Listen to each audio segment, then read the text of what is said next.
হরে কৃষ্ণ বন্ধুরা, তো এই ব্লগটা ছিল অনেক দিন আগের 25শে ডিসেম্বর। আমরা চলে গেছিলাম পোলো টাওয়ারে। তো পোলো টাওয়ারের ওইখানটাই গেম জোন। তোমরা হয়তো বা আমার ব্লগে আগেও অনেকবার দেখেছো, গেম জোনের ভিডিও আমি দিয়েছিলাম।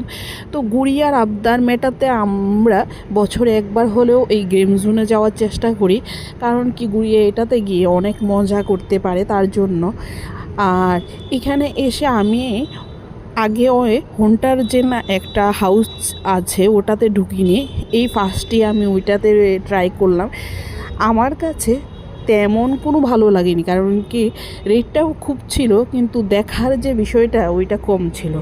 তো আমাদের সাথে চলে গেল গুড়িয়ার মিমিও। তো সবাই মিলে খুব এনজয় করলাম বন্ধের দিনটা।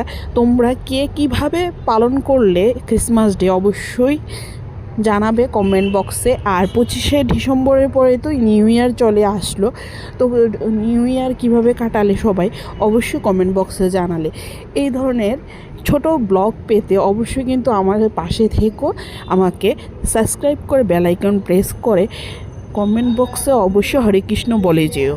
সেই সাথে আরেকটা কোশ্চেন সবাইকে, বলো তো বিয়ের জন্য বা যখন তুমি পছন্দ করে বিয়ে করবে সেই সময় কি যদি চাকরি করে মেয়ে, তাহলে কি সেম প্রফেশনে বিয়ে করা উচিত নাকি আলাদা প্রফেশনে বিয়ে করা উচিত? আমার তো মনে হয় সেম প্রফেশনে বিয়ে করলেই ভালো। তা না হলে ছেলেদের খারাপ বলছি না, তবে বেশিরভাগ ছেলেই যখন বিয়ে করে তখন অপোজিট সাইডে যখন অন্য আলাদা ডিপার্টমেন্টে হয় তখন ওর যে কষ্টটা বা ওর যে প্রফেশনটা ওইটার দাম বেশিরভাগ ছেলেরাই দিতে পারে না। তো তার জন্য আমার মনে হয় সবসময় বিয়ে করলে সেম প্রফেশনই করা উচিত। কোশ্চেনটা তোমাদের হাতেই ছাড়লাম, তোমরাও জানিও উত্তরটা। তো আচ্ছা যাক, তারপর দেখো এই জায়গাতে এই রাইডটা আমার খুব প্রিয়, এটা খুব ভালো লাগে। তারপর ছেড়ে দিয়ে আমরা খেয়ে দিয়ে চলে আসলাম।